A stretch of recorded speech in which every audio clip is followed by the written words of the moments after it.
To start with, people are justifiably unhappy. You don't consecrate saints, as you say. In law school, one of the basic things they teach us is that even if you are told this is from the Pope, verify.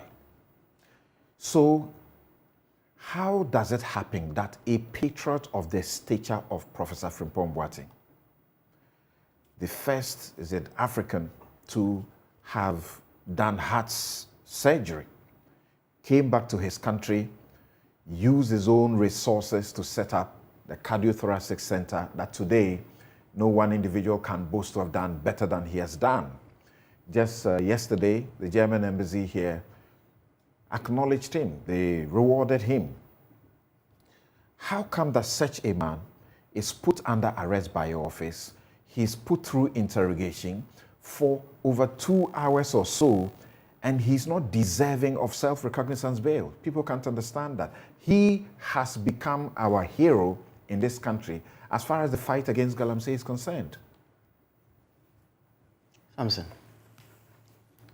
I respect the credentials of the professor, and I doff off my hat to him. You know very well, you know me personally, you know very well how and my life's trajectory. On another score, I'm an academician myself, and so I respect such people on all scores. I mean, his CV is unbelievable. I respect that, and I applaud him for that. But I have a charge to keep. The charge I have to keep is to the Republic of Ghana and to the public. I have been put in this position to investigate corruption and corruption-related offenses.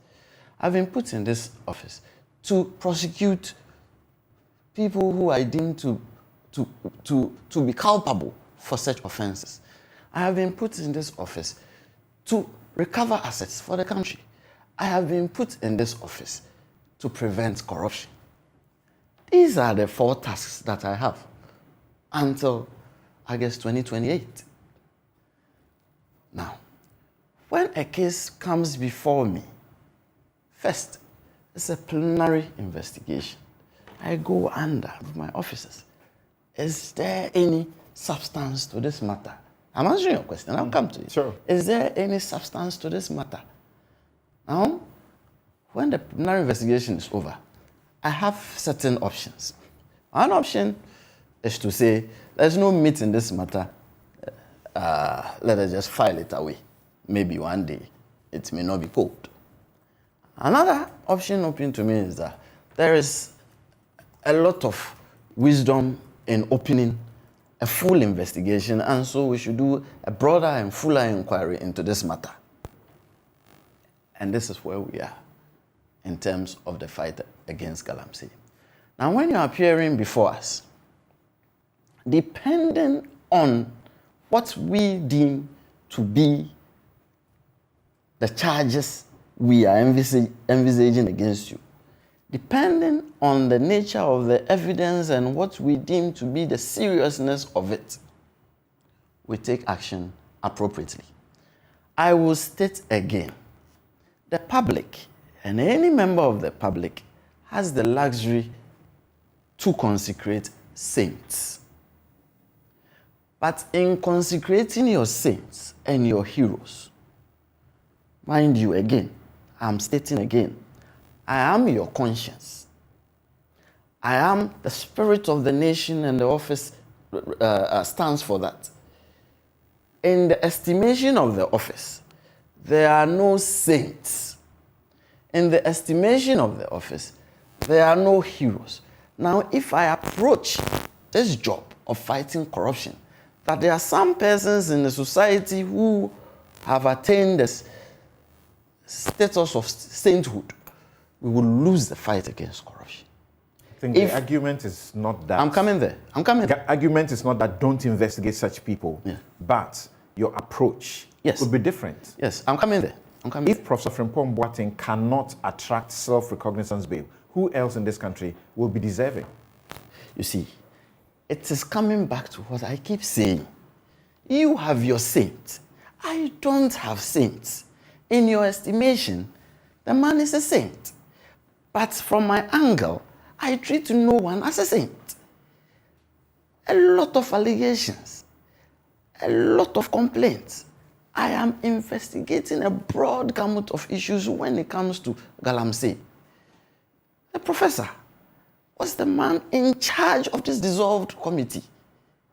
The committee, as far as we're concerned, and the nature of the investigation we are engaged in right now, so the committee was at odds and they couldn't account for so many things. Now, if you sit where I sit, it's not everything that I can reveal at this stage. If you sit where I sit and you take away the emotions from it and you examine the issues before you, you have some very painful pills to swallow. And you may offend people. Mind you remember the Bianca case? It was such a fury, as if I had killed someone. Because one of the persons involved was a member of the Council of State. And it was unheard of. That was a member of the Council of State. And what am I doing? Do you remember? Chiefs in a certain traditional area sat and vilified me as if I was Satan's son himself. Because obviously she's a financier of some of these chiefs. She has built mansions there. I wouldn't know that. But from my estimation, I'm engaged in an investigation. And at that time, I considered whoever it was as a suspect. You get me? No one who has appeared before me and gone through these processes is left to go like that without us verifying some things. Is there anyone targeted by the office as far as this investigation is concerned who has left your office on bail on self-recognizance? No. Not one? Not one. And on this matter, no one is going to. The allegations are too far-reaching. The allegations are so serious. Once again, I'll keep saying, and at the risk of repeating myself. To the extent that Prof cannot be an exception. See. You may consider it so. But what I have before me and the nature of the things I'm dealing with, once again, as I said, I cannot reveal. One day, if I don't act well, you are the same people who come at me in the middle of the investigation. Why were you giving some people preferential treatment whilst others were not being given preferential treatment? The video you played, the prof said something. So no one came to his house. It should tell you something. That, of course, there are gradations of how we treat some people in respect of how we perceive them. If we perceive you to be such a flight risk, we'll probably be sleeping in your house with you. You get me?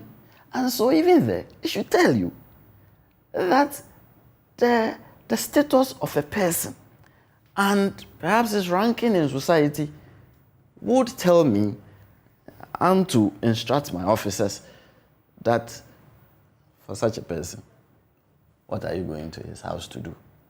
We all know where the house is situated. Why are you going to disturb the peace in the house and all that? Shouldn't that be a feather? Some even feel that over 2 hours of interrogation, you have decided your office to call it interview. You don't want to use the word interrogation. Something is the law that puts it. That's embarrassing. That's embarrassing.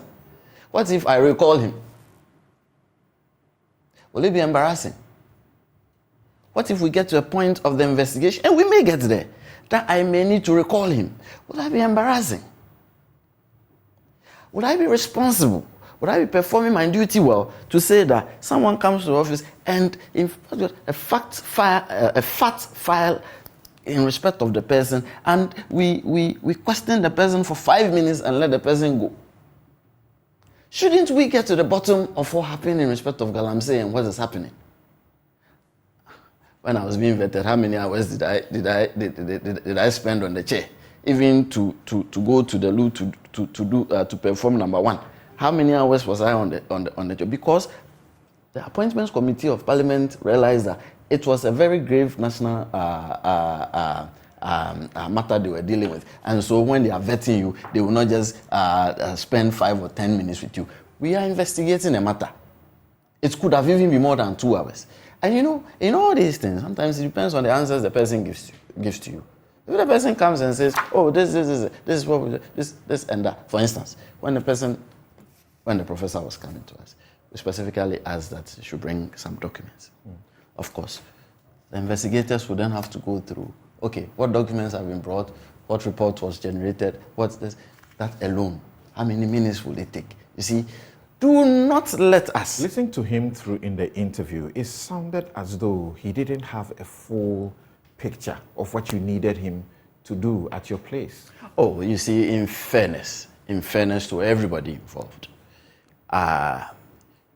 even when you are sued and there's a statement of claim served on you, sometimes you do not appreciate 100% what is going on till we get to the point of interrogatories and exchange of documents and all that, and the evidence starts pouring in. So in fairness, I will admit to that even us, sometimes you don't even know exactly where you're getting into until you start questioning. And then maybe one answer leads to another. And so appearing before us, you won't have a feel of 100% the entirety of what is going on. But we do not surprise you.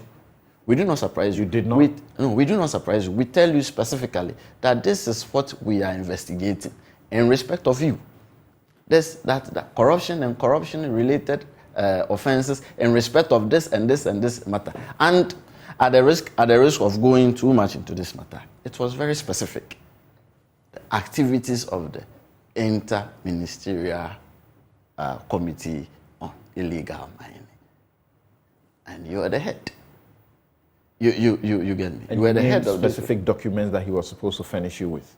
Well, in respect of that, I don't really recall the exact wording of the letter, but I'm just saying the professor was asked to bring the documents in respect of the work of the administrator. See, it may be that he doesn't have any documents. It may be that they are in an archive somewhere. It would then be our duty then to go for these documents. But I'm saying that he may be a hero in certain quarters. And once again, I said, I respect his credentials. But I cannot let someone's credentials chill me But the next from place, doing the a next job. place I'm getting to.